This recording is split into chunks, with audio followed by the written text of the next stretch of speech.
For me, the Botanica is all about finding your spirituality and truly developing your spirituality, not just taking someone else's rituals and using them without knowledge. Why would you want to do that?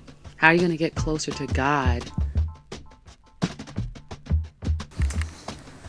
So I grew up in Spanish Harlem in the 90s and 80s and 90s, and I think I witnessed them on a regular basis as a child growing up without actually knowing what went on inside. There were these sort of magical places that existed amongst the bodegas and the liquor stores and the chicken spots, and then there was the spot that had all these prayer candles in the windows and plants and things. And as I got older, I kind of learned what they were for, but didn't really fully engage for a long time. Interesting. And he was on 104th and Lex. My mom worked at Mount Sinai Hospital. I went to Union Carver Daycare Center on 106th and Madison. Like, everything was in the neighborhood. It was on our way to the train station at 103rd Street. But I didn't realize it was Hustos until I got older. But that was Hustos, and my mom used to go to.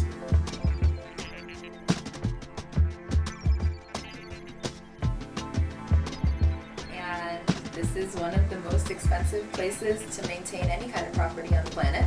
And so, the concept of having a physical storefront that predominantly sells spiritual things is prohibitively, it's cost prohibitive. And so I think the spaces are going to shift in response. And so, in some ways, it's temporary spaces that we create in homes. It's spaces that we create in alternative spaces, and it's a night of, we're doing a full moon ceremony, or we're gathering for purpose, or I throw dance parties, right? And to me, that's sacred. And so, I think it's really at the end of the day about the community and where you gather your people, and I think that we need to think outside of the box.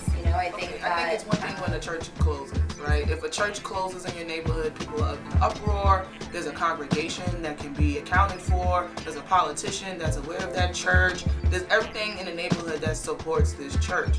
And when you're talking about quantifying needs and of cultural spaces, it can be hard for people to understand that while you may not see this place teeming with people, it does serve a purpose and it does serve a community. So yes, it will. By removing the Botanicas first, you take the spirit out of the neighborhood, and then it's easy to just price everyone out.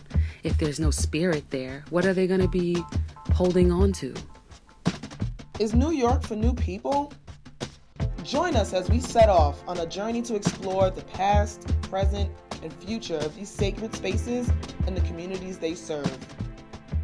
Save the Botanicas.